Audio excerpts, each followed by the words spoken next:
France is losing control in Africa. And now, a shocking twist. China is supplying next-generation weapons to Burkina Faso. A small West African nation, once a loyal French colony, is now turning eastward. Is this the final collapse of France's empire in Africa? Or the beginning of a new Cold War where Beijing, not Paris, calls the shots? Stay tuned, because what's happening in Burkina Faso today could change the balance of global power tomorrow. To understand the present, we must first revisit the past. For over a century, France dominated Africa.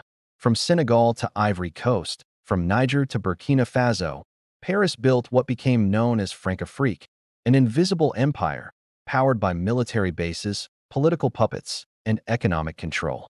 France may have granted independence on paper, but in reality, it never let go. Through the CFA franc, a currency controlled from Paris, African nations remained economically chained. Through military agreements, French soldiers roamed the Sahel, ensuring France's grip on resources like uranium, gold, and oil. But resentment grew. Protests erupted across Mali, Niger, Burkina Faso, and Chad. Crowds shouted, "France dégage! France, get out!" The dream of independence never died. And now, in the 21st century, that dream is being fueled by new allies who see Africa not as a colony, but as a partner. Burkina Faso, a landlocked nation in West Africa, might seem small, but its story symbolizes Africa's struggle against French control. In the 1980s, Thomas Sankara, a young revolutionary, rose to power. Nicknamed Africa's Che Guevara, he rejected French interference, renamed the country from Upper Volta to Burkina Faso, land of upright men, and demanded sovereignty. Sankara's defiance terrified Paris, and in 1987, he was assassinated under mysterious circumstances, widely believed to involve French-backed forces. Decades later, the anger Sankara represented lives on. In recent years, Burkina Faso has been torn apart by terrorism in the Sahel. French soldiers promised protection, but violence only worsened. Citizens accused Paris of prolonging instability to justify its presence. In coup after coup, new leaders rose, each one more hostile to France. Finally, in 2023, Burkina Faso expelled French troops altogether. And now, facing a security crisis, it turned to a new power, China. For decades, China's involvement in Africa was mostly economic. The Belt and Road Initiative brought highways, railways, and ports. Chinese companies built stadiums, hospitals, and even presidential palaces. But as Beijing's influence expanded, so did its ambitions.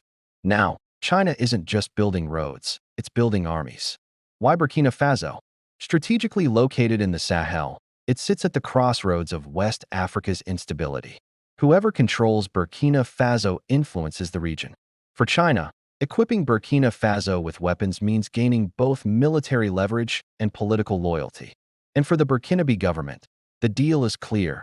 France offered lectures, conditions, and dependence. China offers weapons, quickly, affordably, and without interference in internal politics. So what exactly are these so-called next-generation weapons? Reports point to a range of Chinese systems. Surveillance drones capable of tracking insurgents in real time, precision-guided missiles, armored vehicles, and advanced assault rifles designed for desert warfare. France once supplied Burkina Faso with outdated equipment, often tied to strings of political control. China's weapons, by contrast, are newer, cheaper, and delivered without lectures about democracy or human rights. In other African countries like Nigeria and Ethiopia, Chinese drones have already transformed the battlefield. And in Burkina Faso, where terrorism claims thousands of lives each year, Beijing's hardware promises not just firepower, but hope. But here's the danger. Weapons change wars and alliances. This isn't just about Burkina Faso. It's about the collapse of French power across Africa. In Mali, France was expelled. In Niger, French troops faced mass protests. In the Central African Republic, Paris was sidelined by Russia's Wagner Group.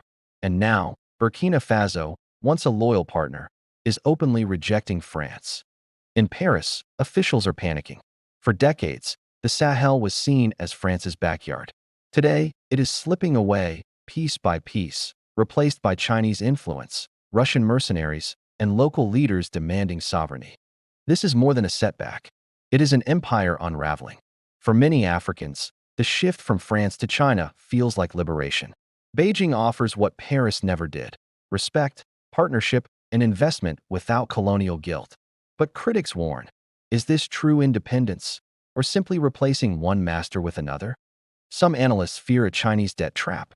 Others point out that Chinese weapons could create long-term dependency on Beijing's military supply chains. Yet in Ouagadougou, Burkina Faso's capital, people say one thing: at least China treats us as equals. In reality, Africa stands at a crossroads. For Burkina Faso, turning to China may be survival. But survival always comes with a price. France's decline in Africa is not just France's problem. It's a challenge to NATO, the EU, and even the United States. Washington watches nervously as Beijing expands its influence across Africa. Meanwhile, Russia has already stepped in with Wagner forces in Mali, Sudan, and the Central African Republic. This is no longer just about Burkina Faso.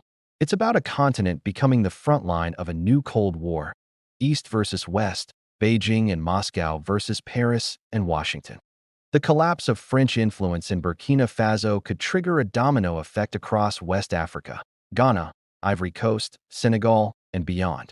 Burkina Faso may be small, but its choice is monumental. With China delivering next-gen weapons, the balance of power in Africa is shifting. France is losing its grip, perhaps for good.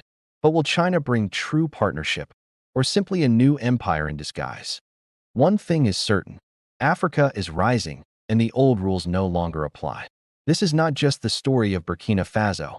This is the story of a world where the global south is reshaping the global order.